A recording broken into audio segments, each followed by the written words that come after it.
প্রতিবাদ করেছে কেরালার সরকার।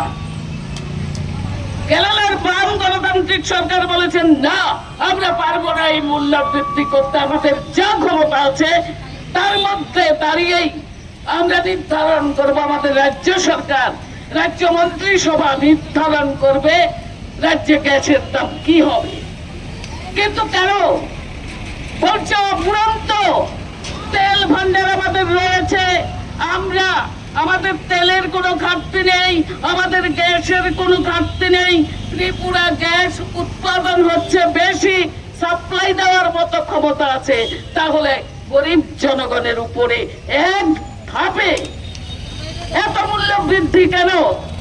আজকে রান্নাঘর বন্ধ হয়ে যাচ্ছে, এখানে কে সিপিএম করে, কে নারী সমিতি করে, কে নারী মোর্চা করে, তাদের তো ছাড় দেওয়া হবে কিনা, তাদের মন্ত্রীরা তাদের ডেকে নিয়ে বলেছেন কিনা জানি না যে তোমাদের এই মূল্য দিতে হবে না। যারা বামপন্থী আন্দোলন করে তারাই শুধু এই মূল্য দেবে, আমরা জানি না। কিন্তু আমরা অন্তত এইটুকু বলতে চাই যে সাধারণ মানুষ পড়ে যাবে, এটা তো আমরা করতে দিতে পারি না। আমরা সারা ভারত গণতান্ত্রিক নারী সমিতি প্রতিনিয়তই এইসব অন্যায়ের বিরুদ্ধে, অবিচারের বিরুদ্ধে আমরা রুখে দাঁড়িয়েছি। এই অন্যায়কে আমরা সমর্থন করতে পারি না। জনগণের উপর এই আর্থিক চাপ, মহিলাদের উপর এই আর্থিক চাপ, তাদের শিশু থেকে শুরু করে পরিবার পরিজনদের জন্য রান্না বান্না, এগুলোর দায়িত্ব প্রতিনিয়তই মহিলাদের উপর। আজও সমাজে মহিলারাই বহন করেন। তার বাচ্চা যদি খাওয়ার জন্য কাঁধে, মায়ের আঁচল ধরেই টানেন, অন্যদের কাছে যায় না। কাজে মায়েরা সব সময় আক্রান্ত হচ্ছেন, অর্থনৈতিক ভাবে আক্রান্ত। জিনিসপত্রের দাম বাড়লে বাজার থেকে জিনিস কিনতে পারছেন না। শিক্ষা ক্ষেত্রে প্রত্যেকটা স্কুলে বিদ্যাজ্যোতির নামে এখন বেতন ধার্য করা হয়েছে। কেন?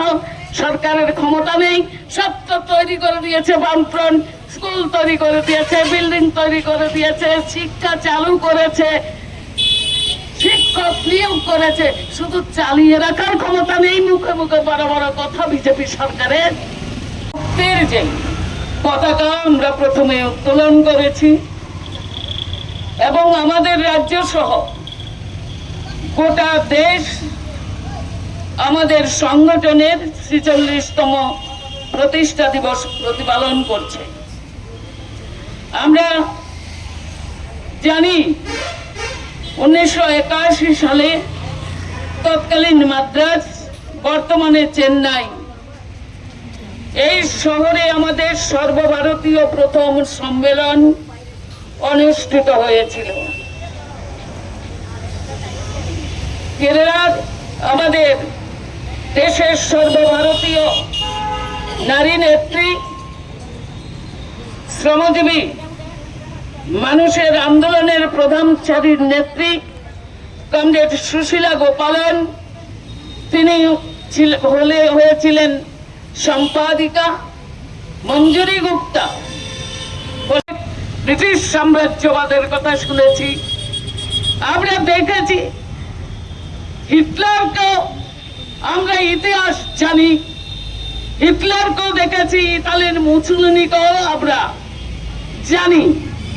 আজকে নয়া আবার নতুন করে ডোনাল্ড ট্রাম্প, আমেরিকান সাম্রাজ্যবাদ গোটা বিশ্বকে, বিশ্বের তেল ভান্ডার, বিশ্বের প্রাকৃতিক যে সমস্ত মূল্যবান সম্পদ, সেগুলোকে কক্ষিগত করার জন্য, তার আর্থিক সমৃদ্ধি বাড়ানোর জন্য, পৃথিবীতে শ্রেষ্ঠ ধনী হিসেবে প্রমাণিত করার জন্য আজকে বিভিন্ন দেশ যেখানেই মনে করছে সেখানে ইসরায়েলকে সাথে নিয়ে, আপনারা জানেন ইসরায়েল অস্ত্র ভান্ডারে সবচেয়ে শক্তিশালী, তাকে ব্যবহার করে আজকে যুদ্ধ উন্মাদনা তৈরি করেছে। ইরানের উপর আক্রমণ, আর কিছু নয়, তেল ভান্ডার, সেখানে তেল ভান্ডার ধ্বংস করছে। কিন্তু সেই সময় আমাদের রাজ্যের পরিবহন মন্ত্রী থেকে শুরু করে আমাদের রাজ্যের মুখ্যমন্ত্রীও গালভরা বক্তব্য রাখছেন কিন্তু একবারও বলেছেন কি আমরা গরিব রাজ্য, অর্থনৈতিক ভাবে আমরা দুর্বল, আমাদের ট্যাক্স যা হয় তার থেকে কেন্দ্রীয় সরকারকে জমা দিয়ে আমাদের জন্য আর তেমন কিছুই থাকে না, আমরা এই গ্যাস সিলিন্ডারের দাম অথবা কমার্শিয়াল গ্যাসের দাম আমরা বাড়াতে পারবো না। আমরা বিগত দিনে দেখেছি বামফ্রন্ট সরকার, কেন্দ্রীয় সরকার যতই নির্দেশ জারি করুক, বামফ্রন্ট সরকার বলেছে না, আমার রাজ্যে আমরা এই মূল্যবৃদ্ধি আমরা মানবো না, আমরা সাবসিডি দেবই। যারা শ্রমজীবী মানুষ, মহিলাদের জন্য যে সমস্ত প্রকল্প ভাতা থেকে শুরু করে রাজ্য সরকার চালু করেছিলেন, সেগুলোর উপর আঘাত আনতে রাজ্য সরকার কখনো সিদ্ধান্ত গ্রহণ করেননি। রাজ্যের বামফ্রন্ট সরকার সংগঠিত হচ্ছে, দ্রব্যমূল্য আকাশ ছোঁয়া প্রতিদিন, প্রতি সপ্তাহে আমরা লক্ষ্য করি খবরের কাগজে, রাত পোহালেই খবরের কাগজ হাতে নিলেই দেখা যায় কোনো না কোনো জিনিসের দাম, মূল্য তার বৃদ্ধি পেয়েছে। সবচেয়ে মারাত্মক আজকের দিনে গ্যাস, জ্বালানি গ্যাস আপনারা দেখেছেন প্রতি সিলিন্ডার প্রতি 60 টাকা বৃদ্ধি পেয়েছে। কমার্শিয়াল গ্যাস সেটাতে 114 টাকা আজকে দাম। তো সাধারণ মানুষ, আমাদের দেশের বিজেপি নেতৃত্বাধীন এনডিএ সরকার 2014 সালে ক্ষমতায় আসার পরে, ক্ষমতায় আসার আগে প্রতিশ্রুতি দিয়েছিলেন মেয়েদের সবচেয়ে জরুরি, যেটা না হলে হয় না, গরিব শ্রমজীবী মানুষ যারা অন্নপূর্ণা যোজনায়, উজ্জ্বলা যোজনায়, তাদেরকে বিনা দামে বিনা মূল্যে গ্যাস সিলিন্ডার দেওয়া হবে, বৈদ্যুতিক চুল্লি ব্যবহার করার জন্য দেওয়া হবে, এবং রেশন সবের জিনিসের মূল্য কমানো হবে।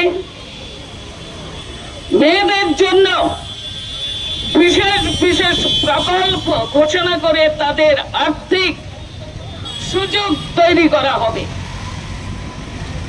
আমাদের দেশের বেকার যুবক যুবতীরা তারা কর্মসংস্থানের আওতায় আসবেন। সেই সরকারি যে কোনো ক্ষেত্রেই হোক, বেকার সমস্যা দূরীকরণ, বিনামূল্যে সস্তা দামে বিদ্যুৎ সরবরাহ। আজকে আমরা 2014 সাল থেকে আজ পর্যন্ত একটা সিদ্ধান্ত জনকল্যাণে কার্যকর করেছেন কিনা আমাদের দেশের মোদী সরকার? করেননি। নির্বাচন আসলেই ভাওতা, নির্বাচন আসলেই প্রতিশ্রুতি, নির্বাচন আসলেই সবাইকে মুখরোচক কথা বলে ভোট নেওয়া। এছাড়া সাধারণ মানুষ, জনগণ, তারা যদি মরেও যায় কিচ্ছু আসে যায় না।